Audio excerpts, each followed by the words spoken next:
చాలామంది అడుగుతున్నారు యాక్చువల్‌గా నా లో బ్యాక్‌కి కారణం అంటే నా నడుము నొప్పికి కారణం నేను నడిపే బైకా? లేదా నేను పడుకునే బెడ్డా?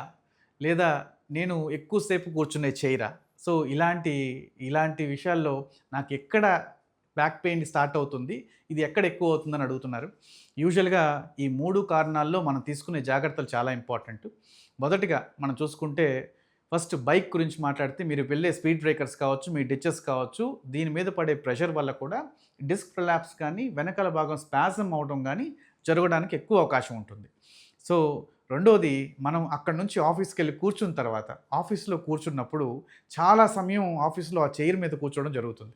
సో, ఆ చైర్ మీద ఎవ్రీ 45 మినిట్స్ గాన రెస్ట్ తీసుకొని, ఎవ్రీ 45 మినిట్స్ గాన చేంజ్ అవుతుంటే మీ పొజిషన్స్, వాళ్ళకి చాలా ఈజీగా, చాలా తొందరగా ఈ బ్యాక్ మజిల్స్ అనేది స్టిఫ్ కాకుండా అవుతుంది. అండ్ వాళ్ళు ఫ్రీగా ఉండటం జరుగుతుంది. మూడోది ఈ బెడ్.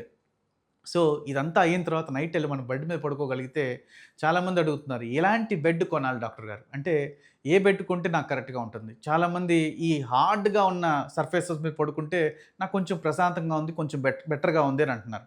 సో, కింద పడుకోవడం ఇంకా బెటర్‌గా ఉందని. యెస్. సో, దానికొక అర్థం ఉంది యాక్చువల్‌గా. మరీ మెత్తగా ఉన్న బెడ్స్ కానీ, స్ప్రింగ్ మ్యాట్రిసెస్ కానీ, ఇలాంటి దాని మీద మీ నడుము మీద కానీ, మీ షేప్ మీద కానీ ప్రెషర్స్ ఎక్కువుంటాయి.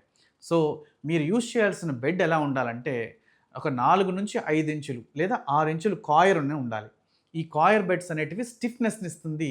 మీ బాడీ అనేదాన్ని తీసుకుంటుంది. ప్లస్ దాన్ని రిపెల్ చేయడానికి కొంచెం కంఫర్ట్ ఇవ్వడానికి 2 ఇంచ్ లాటెక్స్ కావచ్చు, లేదంటే ఫోమ్ కావచ్చు. ఇది మన కంఫర్ట్ కోసమే పైన వాడే ఒక 2 ఇంచ్ ఫోమ్ అనేది.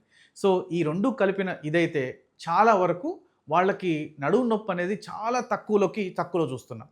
సో, ఇలా కాకుండా కొంత ఫ్యాషనబుల్‌గా మొత్తం లాటెక్స్ వాడటం, బెడ్స్ వాడటం, లేదా మొత్తాన్ని స్ప్రింగ్‌గా వాడటం, లేదా మొత్తం ఫోమ్ వాడటం వల్ల వాళ్ళ యొక్క వెన్నెముక షేప్ కానీ, మనం సైడ్‌కి తిరిగి పడుకున్నప్పుడు కానీ, లేదా స్ట్రెయిట్‌గా పడుకున్నప్పుడు కానీ, ఆ షేప్ రాకపోవటం వల్ల వాళ్ళకి స్టిఫ్‌నెస్ అనేది పెరుగుతుంది.